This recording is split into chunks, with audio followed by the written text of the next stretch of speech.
Hello and welcome to my channel. I am PK Mohan, your host, and I'm here to guide you through in the world of surgeries and how to be mentally prepared for them. Have you ever wondered what happens in the operating room? What to expect for that day? And I'm here to give you this mental preparation, what to expect. This channel is for patients who are about to get surgery, also for medical students, as well as the operating room staff. Any question, you are at the right place. Hello everyone. Today's topic is laparoscopic ventral hernia repair surgery. So let's begin. Okay, now today is your surgery. You go into the operating room area wherever you are sent to by your doctor office. You check in, then you will be going to pre-op area. The pre-op nurse is going to ask you to wear a gown, hospital gown. Once you are ready, they're going to ask you questions like what's your name, your date of birth, any allergies. And every time you meet a new person in the operating room area, they're going to ask you the same question. So don't get annoyed, because that's very many checks that they have to do to make sure you are the right patient and the right location. Now, once that is done, you will be getting whatever the pre-op medication was ordered for you, heparin or whatnot, any kind of medication, you get it. Once you are close to getting into the operating room, see, the operating room nurse is going to show up, and the nurse is going to ask you same question all over again: what procedure you're getting, and your name, your date of birth, your allergies, and a specific question: do you have any metal in the body? Which is like knee replacement, hip replacement, screws, rods, any kind of metal in the body. The reason behind that, in the operating room, they put a sticker on your body. If it's on top of that specific metal, it's gonna heat up. So the reason they asking you about this metal, so they don't put that sticker close to that specific implant. Now, once that's taken care of, you will be going into the operating room within few minutes. The anesthesia probably going to take you. And once you are going there, and if you're still feeling a bit anxiety, you can always ask your anesthesia provider, like, hey, I am not really feeling well. I'm just kind of like, I have this anxiety. And I'm sure they have something in their back pocket to help you. There is specific medication that they can give you in pre-op area. If they are allowed to, then they'll just give you that medication and you'll feel pretty happy, or it'll just ease you up. So don't forget to ask that question to your anesthesia provider. And now you will be getting into the operating room. So that's the next step. Okay, next step. You have arrived into operating room. So you will come in the stretcher. You will be aligned to this operating room bed. Once everything is aligned and the staff tells you to move over to the bed, operating room bed, you scoot over. Once you scoot over, if you're not able to scoot over, the operating room, we have everything available to move the patient. Once you are on this bed, everybody's gonna be all on you like a pit crew. Somebody be putting stickers on you, somebody be putting the blood pressure cuff, somebody be placing the SCDs on you. These are the sequential boots. They will circulate your blood during the procedure, just like I'm massaging your legs. So they go on your legs. And that's based on if you get like surgery or not, then you don't put them on. But if you have any other surgeries, they put the SCDs on. And your head will be by the anesthesia, and you will be sleeping in 5-6 minutes, that give or take. Okay, for this surgery, you will be supine. That means you'll be laying flat. So since you'll be laying flat, your arms may be out or in. That's based on the surgeon. What happens then, once your arms are out, we put these ecrate, they're foam. We rip them and we put them in the pressure area, like under your elbow, shoulders, under your heel, anywhere there may be cause of pressure injury based on however long you're going to be in the procedure for. There will be arm straps and leg straps, so there might be use these crates underneath all those pressure area and under the straps, so you won't get any marks. So be very careful about your surgery. So every single person in the operating room is caring for you. Here's the crate. Okay, now you went to sleep, and right before we can start the surgery, we might have to take some hair off your body based on what procedure we are doing. So we have the razor, clips, and the tape. Once we take the hair out, the tape helps us to pick it up. So it's very quick, we have it. And if you need a Foley catheter, we also have it available. Only take us 3-4 minutes and it's in your body, you won't even know it. And we take it out right before your procedure is even ended. So we don't want you to be peeing all over the operating room bed. So enjoying the video?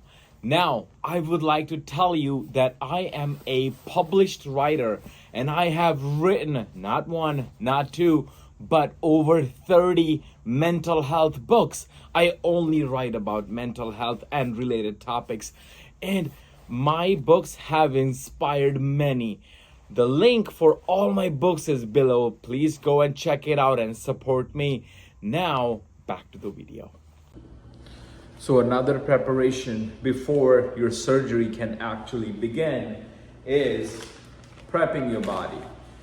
So the prep, if you are getting any kind of surgery, it needs preparation. So that's ChloraPrep, or it has the sponges in there, and we can use HibaCleanse based on if the doctor wants HibaCleanse or they want betadine. So we have everything in the operating room available.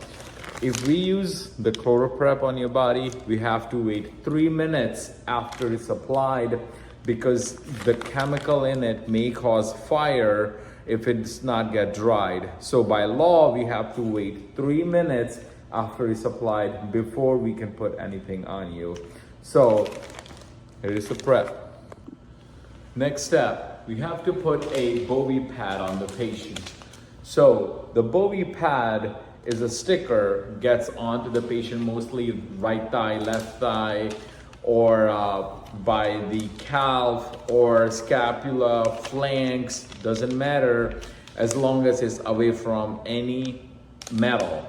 So if the patient have any kind of surgery like knee replacement, hip replacement, anything, don't put this pad on there, on that specific area, because this pad will make that metal hot and you don't want to do that. So this pad gets away from the metal, but it gets on the patient. So it's for the Bowie. There's the Bowie pencil right there. You can see it. So this is for the cautery. So cut and coagulation. This was originated in 19th century. William T. Bowie. That was the name of the person who invented it. Here's the Bowie. Okay, now you came to the OR, everything is good, you went to sleep, anesthesia did their job. Now they put the drapes on you. Once they put the drapes, you will be completely covered and based on the part of your body which needs to be exposed. Otherwise, everything is going to be covered. I'm going to show you this picture very shortly, how it's going to look like. All right, drapes are on, you're sleeping, let's begin the surgery. Not quite yet, it's time for a timeout. Timeout is very, very important. Once we call a timeout, everybody stop doing whatever they're doing. At this point, this is the last check for this patient right before the doctor gets the blade in their hand. Now, so the timeout covers the patient's name, date of birth, MRN number, which is medical record number. What's the fire risk in this case? It could be based on the ChloraPrep has been used and the oxygen mask is there, and a Bowie which has some sort of a fire the lightning to it, that it could cause a fire, which actually happens in the operating room every now and then. So what's the fire risk? If there is a blood product needed, do we need x-ray in the room? Is this patient have the SCDs on and working, the Bowie pad is on? What sort of antibiotics this patient got? Any sort of question and concern that could be covered at this point. If there is a representative available for any sort of implants, if there's implant in the room, if is needed the implant. So all these questions are answered during this timeout. Everybody freezes and they just answer if it's asked this question. Once the timeout is completed, no concern was mentioned. At this point, the doctor can hand it the blade and then they can proceed with the surgery. Otherwise, everybody is hold off. So timeout is very, very important. I'm sure you're going to be curious about what kind of equipment are going to be used for this procedure. But if I go over each and every equipment and thing that we use for this surgery, this video is going to go really long. So I made a specific video just on equipment.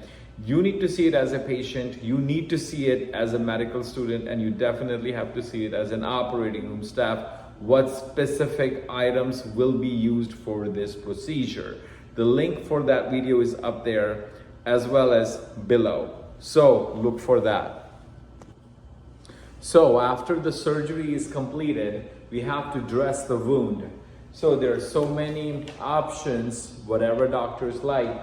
Sometimes they just want to staple it. Here's a stapler, sterile. Or sometimes they want to use a steri strips and Mastasol right here. And there is zero form gets used. Or simply glue. A lot of doctors love this thing, glue, Thermabond. And we can also use Curlix or the Ace Wrap based on whatever doctor, surgeon's preference. So have it in the room. All right, so now surgery is completed and you are waking up because the anesthesia did the extubation. At this point, the tube is out if the tube was given. Now you're getting awake, not completely awake, but just about you're awake. Now the OR staff is going to gather up and move you from the operating room bed to the stretcher or the hospital bed. Once that is done, and the operating room nurse will call the post-anesthesia care unit and they will give the room whatever the PACU room you will get, and now you will be shipped off to PACU. And now the surgery is completed. I have a lot more of these videos coming on based on what surgeries and what you're getting. So you gotta like and subscribe and please share, because that's how most people will get these videos who are definitely need to see this video. So please like and share, I request. Thank you so much. This is how a normal operating room looks like. And there's your operating room bed, anesthesia, work. That's the table for sterile setup.